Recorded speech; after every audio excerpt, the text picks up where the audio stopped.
quero falar contigo sobre o texto que você escreveu na sua coluna hoje. A gente vai até plugar aqui a reportagem que o Sakamoto escreveu sobre 7 indígenas resgatados da escravidão, né? Estavam escravizados numa fazenda de réu por massacre. Que história é essa, Sakamoto? Ô Diego, houve um primeiro, acho que até lembrar que tem muita gente que não sabe, né? Você teve anos atrás, em 2016, você teve um chamado massacre de Carapó, quando um indígena, o Claude, que era um agente de saúde, né?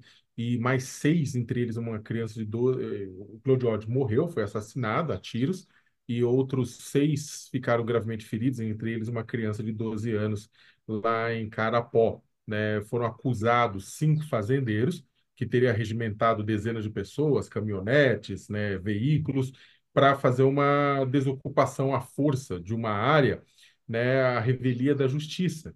E aí o que aconteceu foi que, inclusive, a justiça decidiu, né, já terminou a fase de instrução, depois de muitos anos, 7 anos, e a justiça decidiu que eles vão ao tribunal do júri, né, para decidir tipo, se eles são culpados ou não. Um desses fazendeiros, o Virgílio, o sobrenome dele é muito interessante, que é Virgílio Mete Fogo. Esse sobrenome não é um apelido, Virgílio Mete Fogo, né? Ele acabou ficando preso um tempo, tudo depois foi solto. E agora o Ministério do Trabalho e Emprego, junto com a Polícia Militar, acabaram resgatando 7 trabalhadores indígenas, dos quais 2 com menos de 18 anos, um com 17 e um com 11, da Fazenda Marreta. Esse é o nome da fazenda dele, Fazenda Marreta, em Dourados, né? Esses indígenas também eram da comunidade Carapó e foram contratados para fazer colheita de manual de milho, para colher aquele milho que passava, que a máquina não conseguia colher. E aí foi feito esse resgate, né? Não havia, a situação que ele foi encontrada foi extremamente degradante, não havia cama, nem colchão, né, tábua, papelão, palha. Ou seja, você tinha, eles dormiam sobre tábua, sobre papelão, sobre palha, né? Era uma situação muito ruim, não tinha banheiro, tomava banho no mato, fazendo necessidade no mato, enfim, um caos, né? Fazendo necessidades fisiológicas em qualquer lugar assim que fosse possível. E aí não tinha equipamento de proteção individual, né? O empregador não fornecia.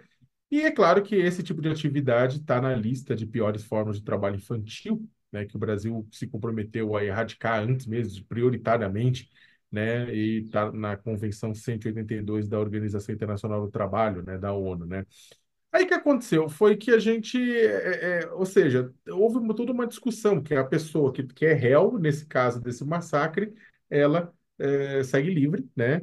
E acabou sendo flagrada com trabalho escravo. Ele diz que os trabalhadores não quiseram ir para um alojamento melhor, preferiram esse, porque eles queriam ficar só com eles, só entre eles, o que não justifica, né? Porque você tem o empregador tem que fornecer um lugar de qualidade para as pessoas dormirem, né? Se estão trabalhando para ele, né? Em full time.